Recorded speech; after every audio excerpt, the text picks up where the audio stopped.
تو رونے لگا. آپ نے فرمایا روتے کیوں ہو؟ اس نے عرض کیا سرکار زندگی میں جب سے حاضری دینا شروع کیا تھا بہرائچ شریف آج تک حاضری سے غیر حاضر نہیں ہوا. آج غیر حاضر ہو رہا ہوں اس میں جانے سے. آپ نے فرمایا کہ ہر سال بہرائچ شریف جاتے ہو؟ کہا ہاں سرکار. کا اتنی محبت ہے؟ تب تک وہ اور رونے لگا. آپ نے فرمایا اچھا بال درست کر دے، رونا تو بہرائچ پہنچ جائے گا. کہا حضور اب کیسے پہنچوں گا؟ آج ہی تو فاتحہ کی تاریخ ہے. کہا بھائی گھبرانا، پہنچ جائے گا بہرائچ شریف. جب بال درست کر چکا تو آپ نے فرمایا اچھا آنکھیں بند کر. تو اس نے کہا حضرت آنکھیں بند کروں؟ کہا ہاں بہرائچ شریف جانا چاہتا ہے نا؟ کہا سرکار اور کس لیے رو رہا ہوں، اور اب کیسے بہرائچ پہنچوں گا؟ کہا سن آنکھیں بند کر، جب بہرائچ شریف پہنچ جانا تو یہ میری چٹھی بھی لیتے جا. اپنے ہاتھ میں پہلے چٹھی لے لے. اس نے چٹھی ہاتھ میں لے لیا. آپ نے فرمایا جا، جب بہرائچ شریف پہنچے گا تو اور جب زنجیری فاٹک سے آگے بڑھے گا تو دیکھے گا ایک درخت کے نیچے ایک خوبصورت نوجوان تجھے ملیں گے. ان سے میرا سلام کہہ دینا اور یہ چٹھی انہیں دے دینا، اور وہ جو جواب دیں گے اس کا جواب لے لینا. اس نے کہا حضور یہ کیا فلسفہ آپ ہمیں پڑھا رہے ہو؟ میں تو یہاں ہوں، آپ سارا قانون ہمیں بتا رہے ہو کہ بہرائچ شریف چلے جانا، یہ چٹھی لے کر جانا، یہ کرنا وہ کرنا. آپ نے فرمایا اچھا آنکھیں بند کر، چٹھی ہاتھ میں لے لے. اس نے آنکھیں بند کی. آپ نے فرمایا اب آنکھیں کھول دے. جب آنکھ کھولتا ہے تو دیکھتا ہے کہ بہرائچ شریف پہنچا ہوں. بہرائچ شریف پہنچا ہوں. آواز تو آئی کہ آنکھیں کھول دے، لیکن اب عبدالرزاق شاہ سامنے نہیں ہے. آواز ان کی آ رہی ہے. آنکھیں کھولا، بہرائچ شریف پہنچا ہے. حاضر ہوا، آستانے کا بوسہ دیا، سلام میں حاضر رہا، فاتحے میں حاضر رہا اور نظر پیش کیا. اندر سے باہر نکلا.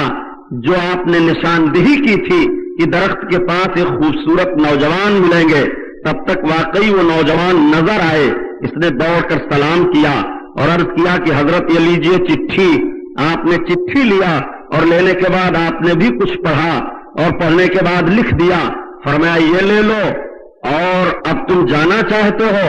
اس نے کہا حضرت ہاں ہم کو تو جانا ہی ہے. کہا جیسے آئے تھے ویسے چلے بھی جاؤ. کہا آپ بھی آنکھیں بند کر کے بھیج سکتے ہیں یہاں سے؟ کہا بند تو کرو، آنکھ پہنچ جاؤ گے. اس نے آنکھیں بند کی تو آنکھیں کھولنے کے بعد دیکھتا ہے واقعی اب باسا شریف پہنچا ہے. دیکھا کہ حضرت عبدالرزاق شاہ سامنے حاضر ہیں. اس نے عرض کیا کہا حضور یہ میں کوئی خواب تو نہیں دیکھ رہا ہوں؟ آپ نے فرمایا خواب نہیں دیکھ رہا ہے، تو بہرائچ شریف سے ہو کر کے آیا ہے. لا ہماری چٹھی لا، کوئی جواب لایا ہے؟ اس نے جب چٹھی پیش کیا تو آپ پڑھ کر کے اس خط کو مسکرا پڑتے ہیں. اس بال تراش نے کہا حضور یہ میں کیا دیکھ رہا ہوں؟ آپ نے فرمایا تو جو کچھ دیکھ رہا ہے صحیح دیکھ رہا ہے. تو بہرائچ گیا تھا، تو نے فاتحہ پڑھی ہے، تو زنجیری فاٹک کا بوسہ دیا ہے، تو نے نوجوان سے ملاقات کی ہے، لیکن تو سمجھ نہیں سکا کہ وہی نوجوان تو غازی پاک تھے. اتنا سننا تھا، وہ تڑپ گیا. اس نے کہا میری قسمت کا ستارہ ڈوب گیا. میں اپنے حضرت کو دیکھ کر کے اور خط کا جواب لے کر کے اور کچھ دلی مدعا عرض نہ کر سکا. اس نے پھر عرض کیا سرکار یہ خط کا معاملہ کیا ہے؟ آپ نے فرمایا صرف میں نے خط میں اتنا ہی لکھا تھا، اے سرکار غازی پاک آپ لوگوں کو کیوں اتنا پریشان کرتے ہیں کہ کوئی دھوپ کی تپش برداشت کرتے ہوئے چلا جا رہا ہے، دور و دراز سے بھاگا ہوا چلا جا رہا ہے، کوئی رکتا ہی نہیں ہے آپ کے بلاوے سے، یہ آپ نے کیا کر دیا ہے؟ تو ادھر سے آپ نے جواب دیا اے عبدالرزاق جب تم اپنے ایک آنے والے کو نہ روک سکے تو میں ہزاروں آنے والوں کو کیسے روک دوں؟ ہزاروں آنے والوں کو کیسے روک دوں؟ تو یہ ان کا کرم ہے. یہ جسے بلواتے ہیں وہ آتا ہے اور جسے کہتے ہیں بیٹھو وہ بیٹھا رہتا ہے. آپ خود سے نہیں بیٹھے ہیں، یہ ان کا معاملہ ہے کہ اگر ان کی نگاہ کرم ہو گئی تو جانتے ہو سرکار اعلی حضرت کی خدمت میں آؤ.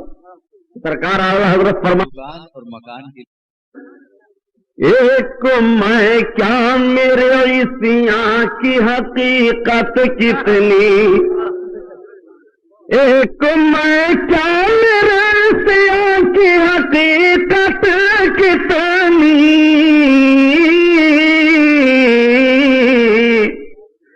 مجھ سے 100 لاکھ کو کافی ہے اشارہ تیرا،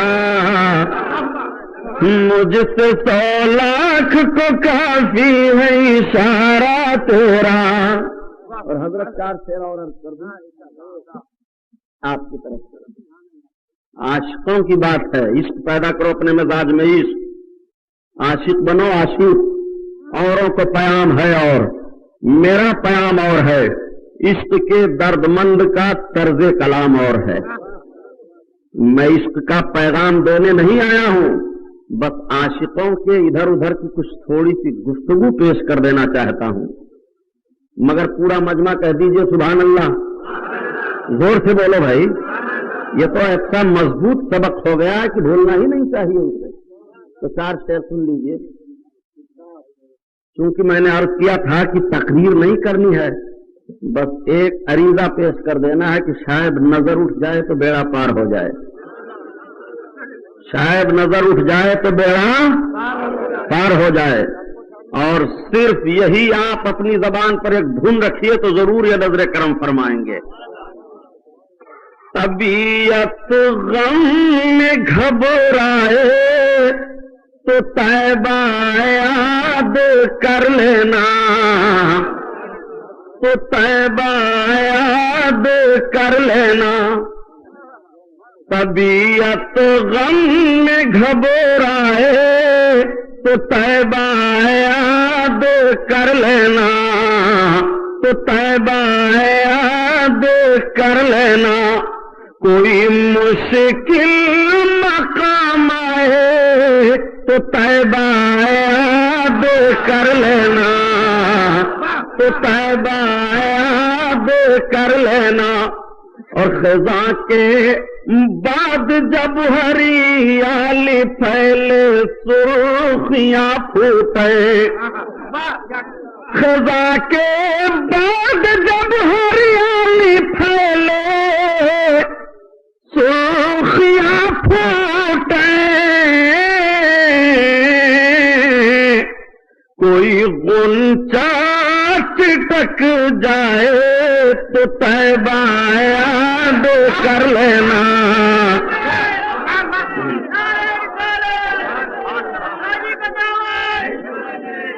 تو طیبہ یاد کر لینا، تو طیبہ یاد کر لینا. اگر ایمان ہے تو غم کو بھی رحمت بنا لینا، اگر ایمان ہے تو غم کو بھی رحمت بنا لینا. اگر ایمان ہے تو غم کو بھی رحمت بنا لینا.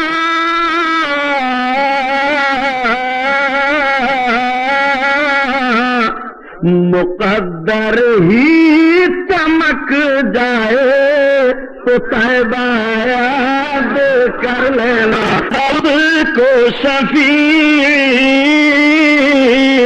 جو میرا غوث ہے اور لاڈلا بیٹا تیرا، جو میرا غوث ہے اور لاڈلا بیٹا تیرا. درود پاک پڑھو. اللہم صلی علی سیدنا مولانا محمد معدن الجود والکرم وعلی آلہ وبارک وسلم. صلاۃ و سلام علیک یا رسول اللہ صلی اللہ تعالی علیہ وسلم کی شان سے حسان بولے، فدائے حامل قرآن بولے، غلام موتی ایمان بولے، وہ نقطہ رس دقیقہ دان بولے، ادب کا مطلع تابان بولے. واحسن منک لم ترتت عینی واجمل منک لم تلد النساء خلقت مبرعا من کل عیب کانک قد خلقت کما تشاء. 1000 بار بشویم دہند مشکو گلاب ہنوز نام تو گفتن کمال بے ادبیس. حضرات آئیے قرآن کی تلاوت کیجئے، قرآن پڑھیے. جب آپ قرآن پڑھیں گے اور آپ اس آیت کریمہ کی تلاوت کریں گے، وَلَا تَقُولُوا لِمَن يُقْتَلُ فِي سَبِيلِ اللَّهِ أَمْوَاتٌ، اور نہ کہو مردہ ان لوگوں کو جو اللہ کے راستے میں مارے گئے، بل احیاء ولکن لا تشعرون، بلکہ وہ زندہ ہیں، ان کی زندگی کی تمہیں شعور نہیں ہے، ان کی زندگی نہیں سمجھ پا رہے ہو. اللہ رب العزت نے اپنی راہ میں اپنے مرنے والے بندوں کے متعلق اعلان فرما دیا، اے لوگوں جو ہماری راہ میں مر رہا ہے اسے مردہ نہ کہنا، جو ہماری راہ میں گردن کٹا رہا ہے اس کی کٹتی ہوئی گردن نہ دیکھنا کہ گردن کٹ گئی تو وہ مردہ ہے، میدان میں تڑپ رہا ہے تو وہ مردہ ہے، اس کی روح جسم سے نکل گئی تو وہ مردہ ہے، نہیں وہ کسی اور میں راہ میں مرنے والے مردہ ہوتے ہیں، وہ میرا بندہ میری راہ میں آیا ہے حیاؤں بلکہ زندہ ہے۔ جب ان کی زندگی کی گواہی قرآن دے رہا ہے، رب العزت کے فرمان سے اعلان ہو رہا ہے کہ یہ سب کے سب زندہ ہیں، اب آپ جب ان کی بارگاہ میں آئیں گے تو آپ کو زندگی کا پیغام ملے گا، آپ کو روشنی کا پیغام ملے گا، اس لیے کہ جو جیسا ہوتا ہے اسی رنگ میں اپنے قریب کے بیٹھنے والوں کو رنگ دینا چاہتا ہے۔ اب آؤ ذرا تاریخ کا مطالعہ تو کرو، یہ وہ تاریخ تھی کہ جب غزنی سے چل کر کے سرکار سلطان الشہداء حضرت سیدنا غازی مسعود چلے تھے، اور جب آپ نے فوج کی کمانڈری سنبھالی تھی تو آپ نے تاریخ سنا ہوگا۔ مجھے تاریخ سنانا مقصد نہیں ہے بلکہ ذہن میں بات کو اتار دینا چاہتا ہوں، آپ کی فکر کو جھجھوڑ رہا ہوں کہ آپ ذرا دیکھو تو کہ 7 سال کی عمر شریف ہے سرکار سیدنا غازی مسعود کی، اور آپ کے مامو جان حضرت محمود غزنوی رضی اللہ تعالیٰ عنہ ہیں، وہ محمود غزنوی کہ جنہوں نے سومناتھ کا قلعہ فتح کیا تھا، وہ محمود غزنوی کہ جن کے تصور کو کرتے ہوئے آج بھی دشمنوں کے رونگٹے کھڑے ہو جاتے ہیں، وہ محمود غزنوی کہ جب ان کی تلوار میدان جنگ میں چمکی تھی تو دشمنوں کے چھکے چھوٹ گئے تھے، لیکن کئی بار شکست محمود غزنوی جب سومناتھ کے میدان میں کھائے ہیں، پوری فوج پریشان ہو گئی ہے، مادی طاقت جواب دے چکی ہے، بہادروں کے ہاتھ شل ہو گئے ہیں، مجاہدے اپنے گھوڑے سے اتر کر کے ایک کاہلی محسوس کر رہے ہیں، جب دیکھا حضرت محمود غزنوی نے کہ آج ہماری جنگ کا پانتا عجیب طرح سے پلٹنے والا ہے، پوری فوج ملوث ہے، ایسے ماحول میں گھری ہوئی ہے کہ سومناتھ کا میدان ہے، کوئی اپنا پرایا کا سجھائی نہیں ہو رہا ہے، میدان جنگ میں بہادروں کی تلواریں چل رہی ہیں، گردنیں کٹ رہی ہیں، خون بہ رہا ہے، چیخوں پر چیخیں ہو رہی ہیں، پکار پر پکار ہو رہے ہیں، ایسا خون بہا تھا سومناتھ کے میدان پر کہ دیکھا لوگوں نے کہ معلوم ہو رہا ہے دریا تیرے نام کی بلندی کے لیے اے پروردگار اس میدان میں محو جنگ ہے، الہ العالمین اگر ان تلوار چلانے والوں کے کردار ایسے نہیں ہیں کہ فتح حاصل ہو جائے، میرے مولا جس کا کرتا میں ہاتھ میں لیے ہوئے ہوں ان کے صدقے میں ہمیں فتح و کامرانی دے دے۔ حضرت محمود غزنوی کی آنکھوں سے آنسو جاری ہو گئے، کرتا آپ کے سامنے رکھا ہوا ہے، ہاتھ دونوں بارگاہ عزدی میں اٹھے ہوئے ہیں کہ پیچھے سے ایک فوجی نے کہا ارے سلطان وہ دیکھو قلعہ پر جھنڈے اسلامی لہرا رہا ہے، اب آپ اپنے ہاتھوں کو دعاؤں کے منہ پر پھیر لو۔ وہ سرکار غازی مسعود بہرائچی کے مامو جان ہیں کہ جب 16ویں بار حملہ کرنے پر آپ کو فتح حاصل ہوتی ہے، میدان جنگ میں سومناتھ کا قلعہ آپ فتح کر لیتے ہیں، آؤ ذرا دیکھو تو 7 سال کی عمر شریف ہے سرکار غازی پاک کی، آپ گئے ہیں، حضرت محمود غزنوی کی نگاہ پڑتی ہے، اٹھ کر کے کھڑے ہو گئے، اپنے بھانجے کو اپنے سینے سے لگایا۔ کچھ ایسے حاسدین تھے جو حسد کیا کرتے تھے سرکار غازی مسعود بہرائچی کی شرافت کو دیکھ کر کے، آپ کے بچپن کے بلندی کو دیکھ کر کے، آپ کی فکر کو دیکھ کر کے، آپ کے تدبر کو دیکھ کر کے کہ ہونہار بیوا کے چکنے چکنے پاپ جب کبھی کبھی محمود غزنوی بیٹھے رہتے اور سرکار غازی پاک رحمت اللہ تعالی علیہ تشریف لے جاتے، بڑی چھوٹی عمر ہوتی تو حضرت محمود غزنوی مسکرا پڑتے اور آپ کا مسکرانا ہوتا کہ دوڑ کر کے آپ اپنے ماموں کی گود میں بیٹھ جایا کرتے تھے۔ 7 سال کی عمر شریف ہے، حضرت محمود غزنوی خلوت میں ہوتے ہیں، آپ نے کچھ اپنے بھانجے کو وصیت کی۔ حضرت غازی مسعود بہرائچی جب اپنے مامو جان کے پاس سے آئے تو یہی لوگوں نے دیکھا تھا، ہاتھ میں تلوار ہے، گھوڑے کے لگام کو پکڑ لینا چاہتے ہیں، 12,000 یا 7,000 یا 6,000 مختلف روایتیں آئی ہیں، اتنے فوجیوں کا سپہ سالار آپ کو بنا دیا جاتا ہے۔ 7 سال کی عمر شریف ہے، آپ فوج کی کمانڈری سنبھال لیتے ہیں۔ آپ ذرا تصور تو کریں کہ 7 سال کا بچہ جو اپنی ہاتھ میں تلوار بھی لے کر کے نہیں چل پائے گا، لیکن ایک ذمہ داری سونپی جا رہی ہے اور پوری کمانڈری آپ نے کی ہے۔ 12 برس کی عمر شریف